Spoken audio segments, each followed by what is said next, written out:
Então, nessa última parte da aula de hoje, a gente vai introduzir uma última noção que eu vou primeiro explicar e depois eu vou dar a definição.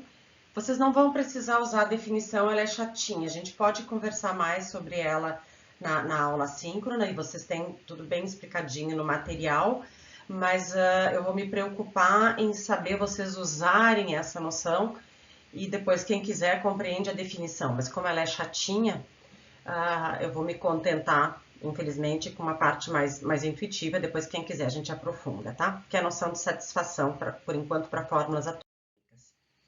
Bom, o que a gente viu? A gente viu na segunda metade da aula a definição de verdade, que era uma regra de associação de V e F para sentenças da linguagem, né? E nós consideramos a primeira cláusula, a gente estava considerando só sentenças atômicas, portanto, sentenças sem variáveis, porque para ser sentença e ser atômica tem que ser sem variável.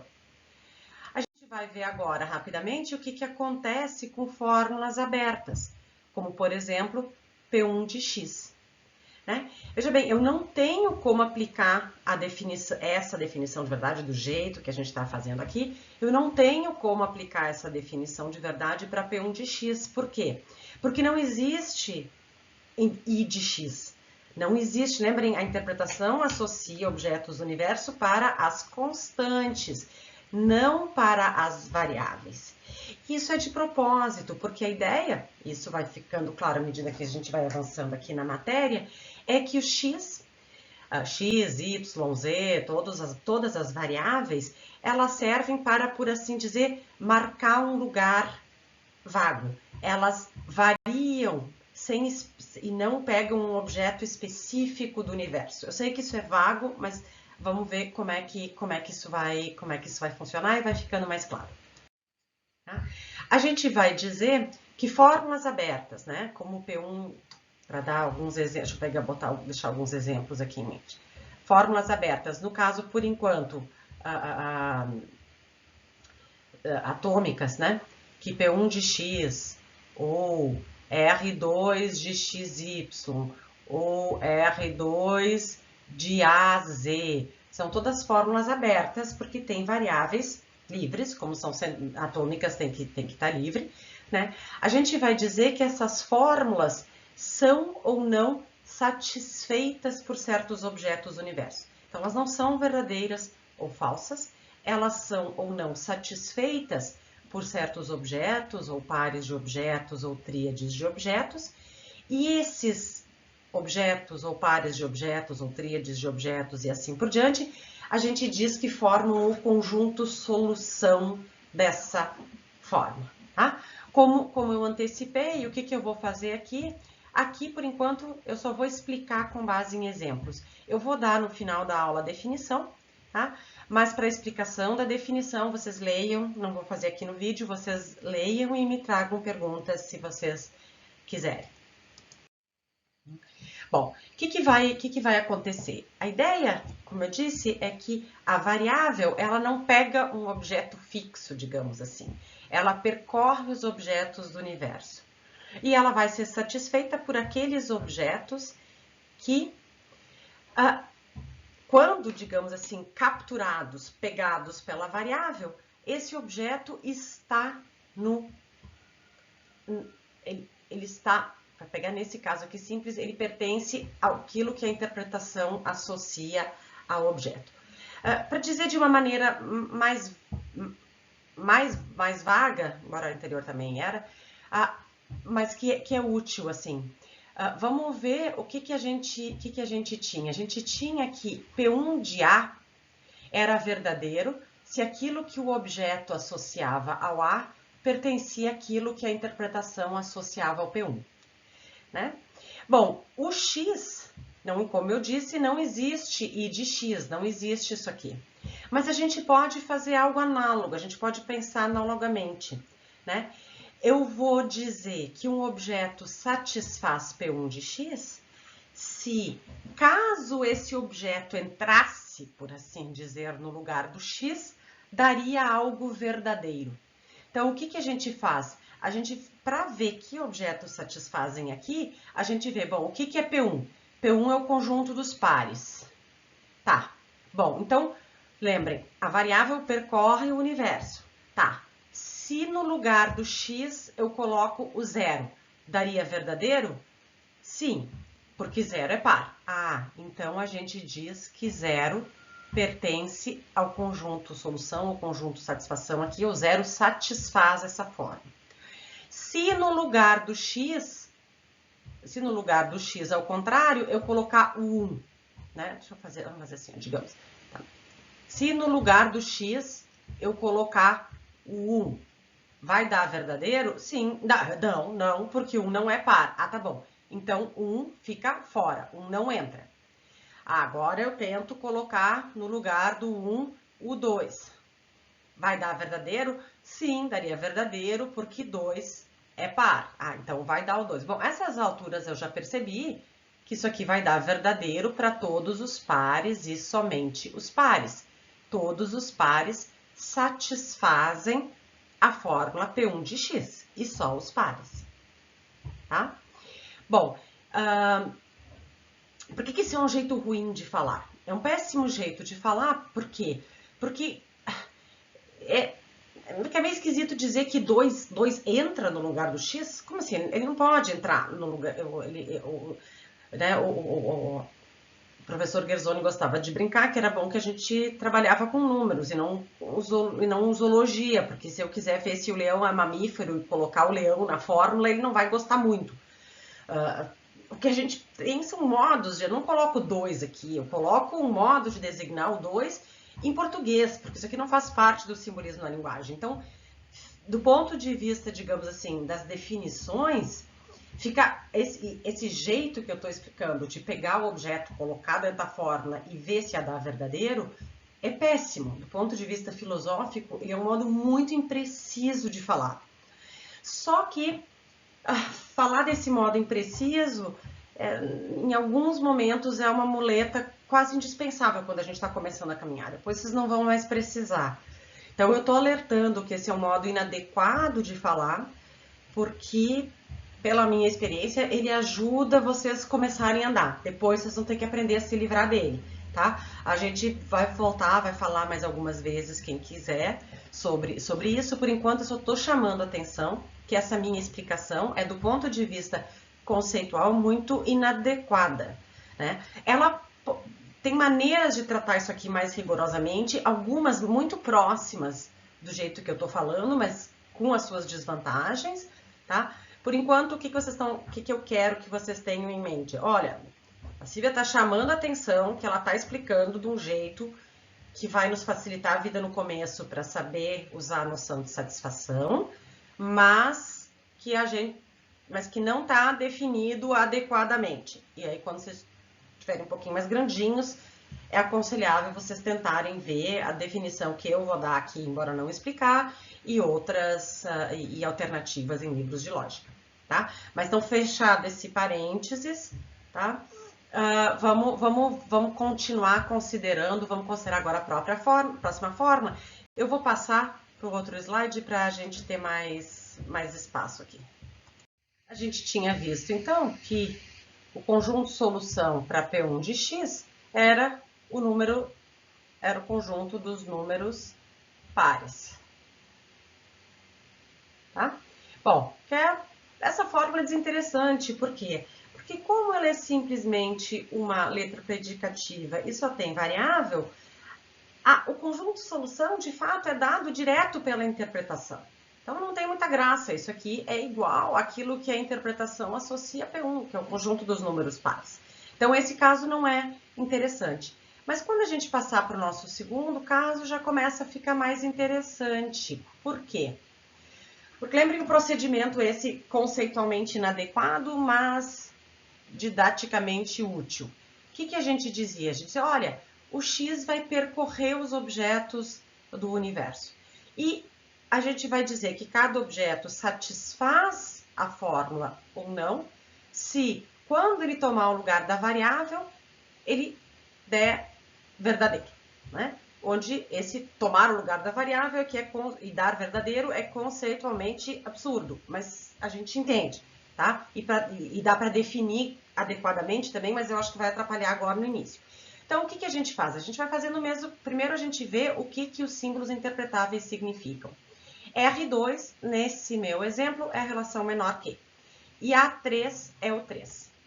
Agora a gente vai percorrendo. Bom, vamos fazer o X percorrer o 0. Vamos colocar no lugar do X, eu vou trocar de cor para mostrar o que eu estou variando. Vamos botar o 0. Aí eu vejo o par 0, 3 está na relação menor que? Sim. Ah, então, o par, então o 0 entra aqui no conjunto de solução. Tá? Muito cuidado, aqui não vai ser o par 0,3 que entra no conjunto de solução. Por que não vai ser o par 0,3? Porque como eu tenho uma variável aqui, uma variável livre, o que satisfaz ou não satisfaz isso aqui são objetos. O 3 é fixo, o 3 não está variando. Então, não cabe dizer que o 3 satisfaz ou não a fórmula, tá? São objetos que tomam lugar, no lugar da variável que a gente tem um espaço para falar em satisfazer ou não satisfazer. Em seguida, eu continuo. Bom, o 0 satisfez a fórmula. Aí, vamos ver o que acontece agora se no lugar do x eu coloco 1. O par 1, 3 está na relação menor que? Sim. Bom, agora testo o 2. O par 2, 3 está na relação menor que? Sim. Então, o 2 entra aqui. Testo o 3. O par 3, 3 está na relação menor que? Não. 3 não é menor que 3. Ah, então o 3 fica fora, só apago, não coloco o 3 ali. O 3 já testei, não deu. Vou testar o 4. 4 é menor que 3? Não, não é. E aí, essas alturas, provavelmente até antes, vocês já perceberam que não adianta. Acabou, não tem mais nada além desses 3 aqui que satisfazem essa fórmula. Por quê? Porque as únicas coisas que, colocadas no lugar do x, vão dar verdadeiro, são o 0, 1 e o 2, porque só eles são menores do que 3. Quando vocês conseguem ler a fórmula desse jeito, vocês podem parar de testar. Tá? Eu estou insistindo nessa ideia de testando, porque para casos mais complexos vocês vão precisar fazer isso, vocês não vão conseguir ler. Mas sempre vai ser assim, que vocês vão testando, tá? Até conseguirem ler a fórmula, compreender qual é a regra e saber quais objetos satisfazem ou não. Se a gente passar agora para o próximo exemplo, o que ele tem? Ele tem duas variáveis livres. Agora sim, como ele tem duas variáveis livres, ele tem dois espaços vagos. A gente vai dizer que o que satisfaz ou não essa fórmula vão ser pares de objetos, tá? E o que a gente teria que fazer? Então, eu teria agora essa fórmula aqui. Bom, eu teria que pegar o universo de interpretação elevado ao quadrado e ir testando os pares que entram aqui. Teria que ver se o par 0, 0 entra naquilo que I associa a R2. Teria que ver se o par 0, 1 entra aqui, se o par 0, 2 entra aqui, e assim por diante. Teria que ver se o par 1, 0 entra aqui, se o par 1, 1 entra aqui, e assim por diante. Ora, quais são os pares que colocados aqui no lugar do x e do y dariam verdadeiro? São aqueles pares onde o primeiro está com o segundo naquilo que a interpretação associa para R2. R2 é a relação menor que, então vai ser satisfeito pelos pares onde o primeiro é menor que o segundo. Então vai entrar esse, vai entrar esse, vai entrar todos os outros que seguem aqui nessa minha sequência. Esse aqui não entra, porque 0 não é menor que 0. Esse aqui não entra, esse aqui não entra. Mas 1, 2 entra. Então, eu teria aqui o conjunto 0, 1, 0, 2 e assim por diante. 1, 2, 1, 3. Enfim, não vai dar para listar porque é infinito, tá? Eu teria todos aqueles pares onde o primeiro é menor que o segundo. Novamente, aqui é um caso sem graça, porque exatamente como no caso de P1 de x, eu só tenho variáveis aqui. Eu só tenho variável, e como é atômica, eu só tenho variável livre. Então, aqui, isso aqui é dado direto, esse conjunto solução aqui é dado direto pela interpretação. Ele não tem graça, tá? Vai ser simplesmente a mesma coisa que a interpretação associou para R2, são aqueles relação menor que. Então, esse caso é desinteressante por enquanto, mas é importante vocês compreenderem que a gente diz que esses objetos satisfazem aqui e quando tem duas variáveis livres é um par de objetos. Isso é importante para coisas mais interessantes que a gente vai ver mais adiante. Eu vou limpar o slide para a gente ver o último caso ali. Bom, aqui a gente tem um caso, novamente um caso que já é um pouquinho mais interessante. Por quê? Porque a gente não tem direto na interpretação. Por quê? Porque a gente tem uma constante, que é o 3. A ideia geral vai ser a mesma. Ao invés de testar objetos e ver se eles dariam verdadeiro quando colocado ali, a gente testa pares de objetos, porque tem duas variáveis livres. Então, a gente tem que considerar o universo elevado ao quadrado. O que a gente vai ver? Então, o que é o meu universo ao quadrado? Eu tenho 0, 0, eu tenho 0, 1, eu tenho 0, 2 e assim por diante. Eu tenho 1, 0, tenho 1, 1, tenho 1, 2 e assim por diante. Tenho 2, 0, tenho 2, 1, assim por diante para cá, assim por diante para cá, tá? Então, eu tenho todos os pares possíveis de objetos, eu tenho que testar esses pares e ver se eles satisfazem ou não x e y, tá? E se daria um verdadeiro quando esse par é colocado no lugar do x e do y. Então, o que a gente faz? Vamos testar até a gente conseguir ler a fórmula.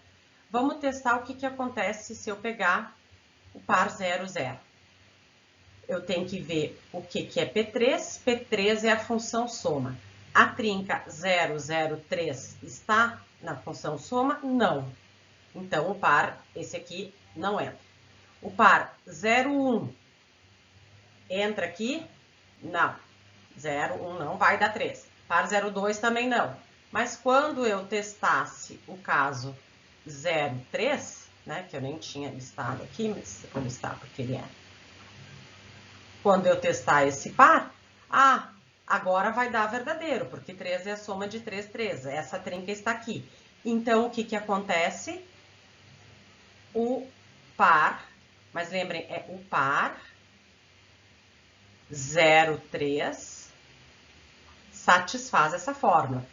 Mais uma vez eu insisto, não é a trinca 0, 3, 3 que satisfaz a fórmula, tá? Porque o que satisfaz ou não é o que toma o lugar das variáveis. O 3 está aqui fixo, tá? Ele não está em consideração porque ele está fixo. Bom, se eu testar o par, e eu já sei que, eu nem preciso continuar testando aqui, eu já sei que só com o 0, só esse aqui vai dar. Vamos testar, não sei, digamos, o par 1, 0. Não vai entrar. Bom, e por que 1, 0 não entrou? Porque 1 mais 0 não é 3. Então, bom, 0, 3 entrou, porque 0 mais 3 é 3. 1, 0 não entrou, porque 1 mais 0 não é 3. Então eu sei que vai entrar aqui todos e somente aqueles pares que somados vão dar 3. Então o que eu vou ter aqui? Eu vou ter também o par 3, 0, porque 0 mais 3 vai dar 3. Eu vou ter o par 1, 2, porque eles somados vão dar 3. Eu vou ter o par 2, 1, porque eles somados vão dar 3. E acabou, tá? Essa fórmula tem por conjunto solução esses 4 pares, porque são os pares que somados dão 3. Se esses pares fossem colocados no lugar das variáveis, eles dariam verdadeiro e só esses. Portanto, esse é o conjunto solução dessas fórmulas, dessa fórmula. Vamos rapidamente ver no exemplo na outra interpretação, que é mais chatinho de trabalhar. Né?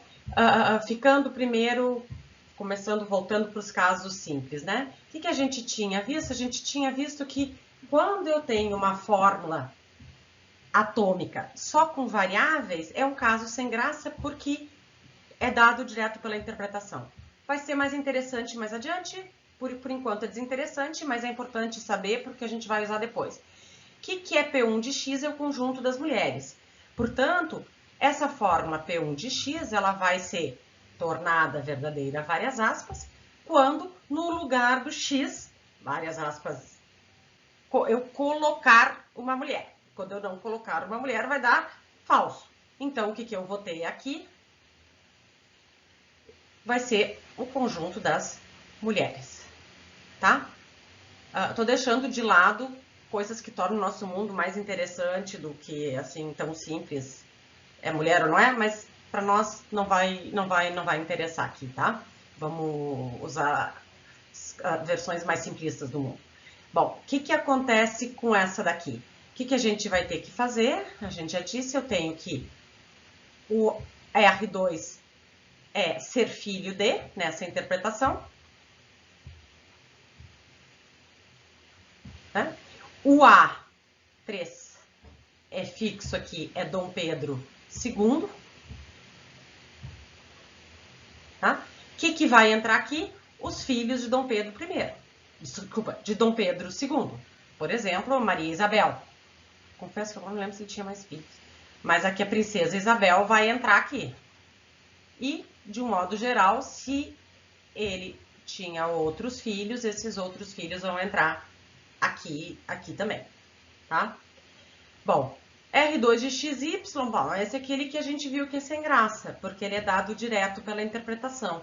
O que eu vou ter aqui? Eu vou ter todos os pares onde o primeiro é filho do segundo. Então, eu não vou escrever aqui porque vai ficar muito longo, mas eu teria aqui pares de objetos onde o primeiro é filho do segundo. Ou até vou escrever um pouquinho. Eu vou apagar aqui. Só um pouquinho. Ai. Vou tirar esse aqui. Tá?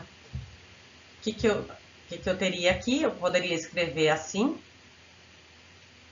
Os pares XY, tais que X é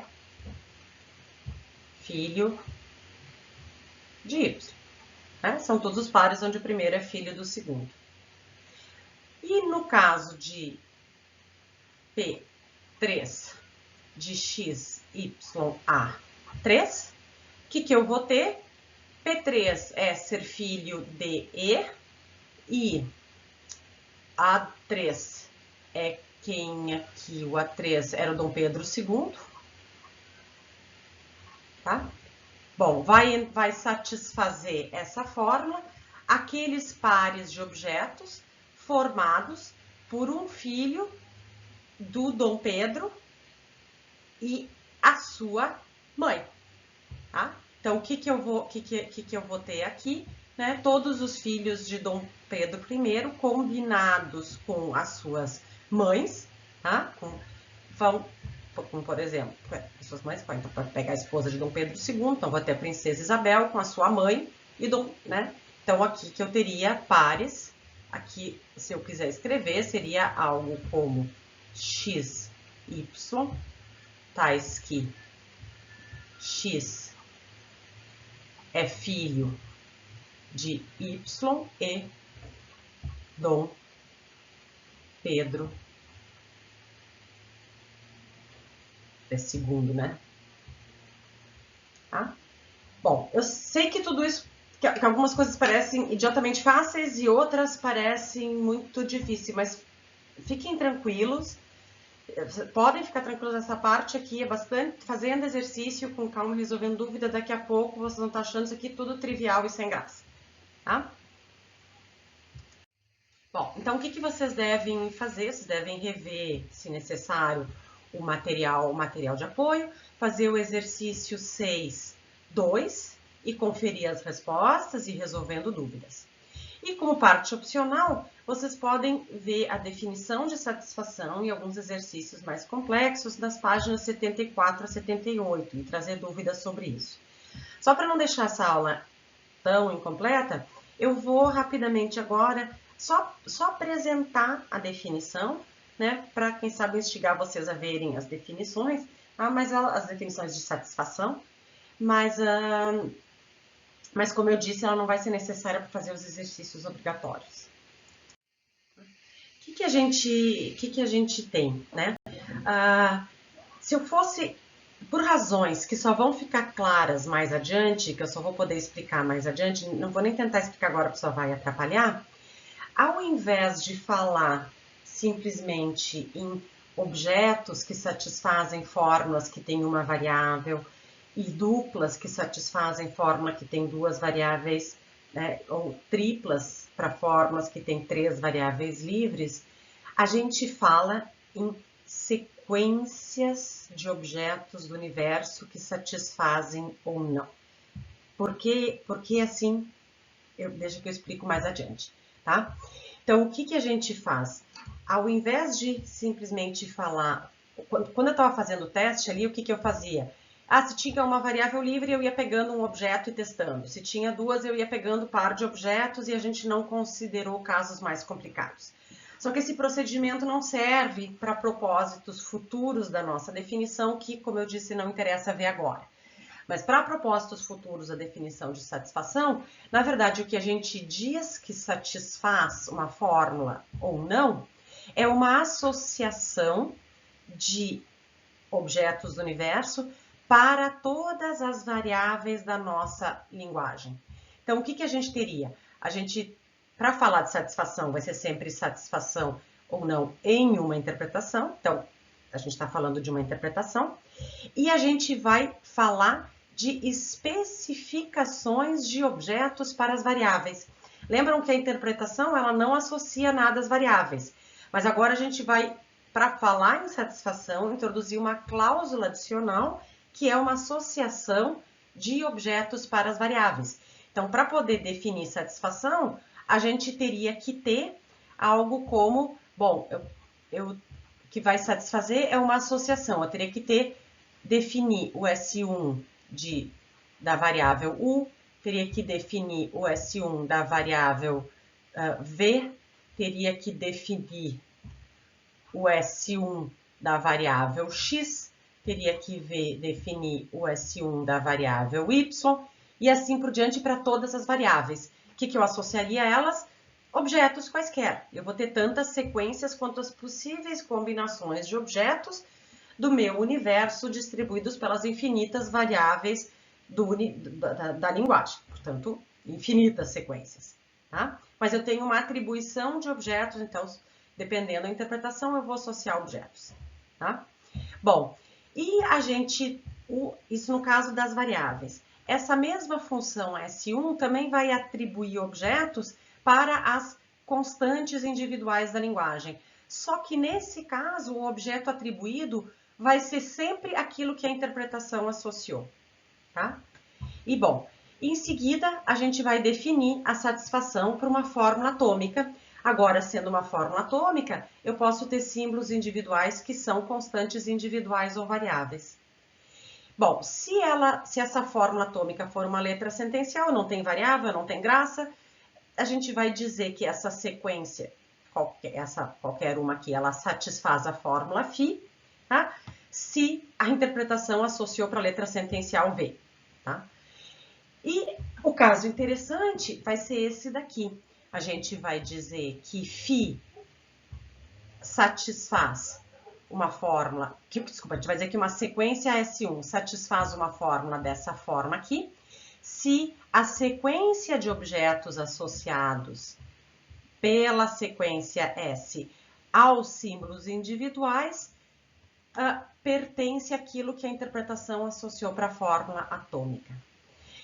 Desculpa, para a letra predicativa. Eu vou fazer rapidamente um exemplo aqui. Vamos considerar aquela minha interpretação que eu estava usando antes, onde o meu universo era dos números naturais, onde o meu I de A3 era o 3, né? E onde o meu I de P3 era a função soma, tá? E vamos testar se uma sequência que atribui o 0 para o 1, o 1 para o V, o 2 para o X, o 1 para o Y também, e para as demais variáveis, aqui não é V, tá? Desculpem, aqui é S, né?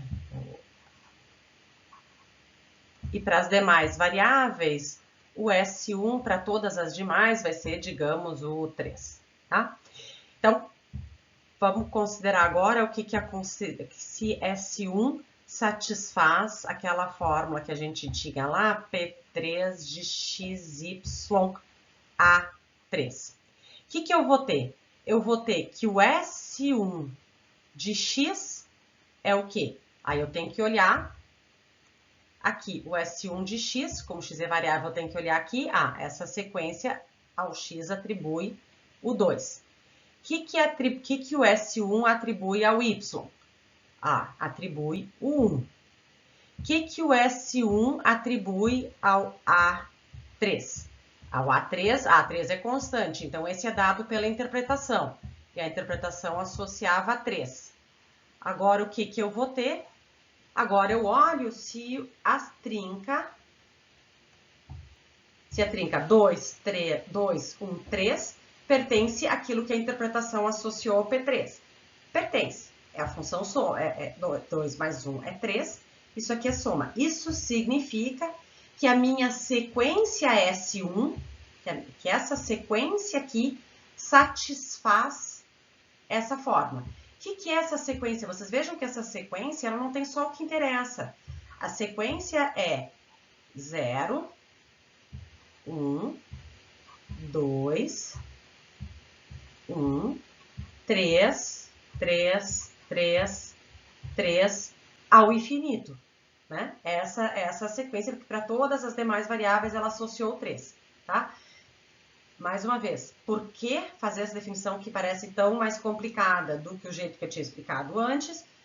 Porque só ela vai servir para propósitos mais adiante que a gente não vai ver. Vai ficar só para quem entrar em lógica 2 ou continuar. Mas é importante saber que aquela explicação que eu dei para ser definida rigorosamente era bem mais complexo. E quem quiser vai tentando entender e ler lá no material a explicação. Quem não quiser vai seguindo com boleta, para nós vai servir.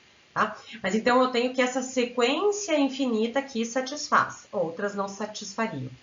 Tá? Bom, com isso a gente define rigorosamente satisfação. E aí, para falar no conjunto solução, vamos ver como é que funciona. A gente definiu, então, como é que a gente tinha definido a noção de sequências, né? Ou de sequências que, na verdade, são associações de objetos do universo para as variáveis. E a gente definiu se essas sequências satisfaziam ou não uma fórmula atômica. Tá? Eu reescrevi aqui o que estava rabiscado no slide anterior, né? Quais eram as informações relevantes? Que nós temos uma interpretação, né? No caso, só nos interessaram um pouco os símbolos, que era, bom, o universo sempre que, nesse exemplo que eu peguei, era dos números naturais, A3, o número 3, P3, a função soma, e eu escrevi aquela função que eu tinha lá, eu coloquei aqui desse modo, né? Aquela função que associa o 0 para o U, o 1 para o V, o 2 para o X, o 1 para o Y, o 3 para o Z, e na verdade o 3 para todas as outras infinitas variáveis que a gente tem. E a gente tinha visto que essa sequência satisfazia P3 de x, y, A3. Por quê? Porque essa é uma sequência, porque o S aqui vai ficar fixo no 3, pela definição da função S1, e quando eu tenho aqui o objeto associado ao x pela sequência S1 é o 2, aqui é o 1, e por isso a gente viu que esta sequência aqui como um todo satisfazia essa fórmula aqui. Porque, eu insisto, por que a sequência como um todo? Porque isso vai ser mais importante mais adiante. Mas aqui só o que importa é que essa sequência satisfaz porque o 2 e o 1 satisfazem. E como para os nossos propósitos é isso que importa, eu estava dando aquela explicação ruim de antes. Tá? Ruim do ponto de vista conceitual e definicional, mas que funciona para os nossos propósitos. Como é que a gente chega utilizando a sequência no conjunto solução? Né? Simplesmente dizendo o seguinte, olha aqui, ó, eu tenho uma fórmula, por exemplo, essa fórmula aqui. Quais são as variáveis livres dessa fórmula? São, aqui no meu exemplo, são o x e o y, tá? Aí, o que eu vou fazer? Como o S1 satisfaz essa fórmula, eu digo que entra para o conjunto solução aqueles objetos que essa sequência associa ao x e ao y, que é o 2 e o 1. Então, eu vou chegar em dizer que o par 2, 1 pertence a esse conjunto solução aqui. Claro, ele não é o único. Por quê? Porque se eu pegar uma sequência, uma outra sequência, uma sequência S2, onde eu tivesse, digamos, 1, 3, 1, 2, 4, 5 e todos os demais 6, digamos assim. O que vai acontecer? Essa sequência também vai satisfazer a fórmula. Por quê? Porque o 3 fica fixo, né? E o que acontece aqui? O 1 no lugar do x, o 2 aqui, vai dar certo. Ah, então a sequência 2 satisfaz essa sequência infinita aqui. Se essa sequência satisfaz, é porque aqueles objetos que essa sequência associa para o x e para o y formam um par que pertence ao conjunto solução. Então, 1, 2 vai entrar aqui, né? Do mesmo modo, se eu pegar uma sequência que atribua ao x o 0 e ao y o 3, por exemplo. Então, por isso, o par 0, 3 vai entrar aqui. E do mesmo modo, se eu pegar uma sequência qualquer que atribua isso aqui, tá? Eu não espero que fique de modo algum, que fique claro, como eu disse, não precisa. Eu só não queria deixar o vídeo sem pelo menos dar a definição, de maneira bem resumida, mas ela tá explicadinha no material para quem tiver interesse. Quem não tiver interesse, quiser só encontrar, só encontrar os objetos que satisfazem, com os exercícios e a correção de exercícios e revisão em aula, vocês vão conseguir fazer, tá? Então, até a aula síncrona, para a gente resolver dúvidas e bom trabalho.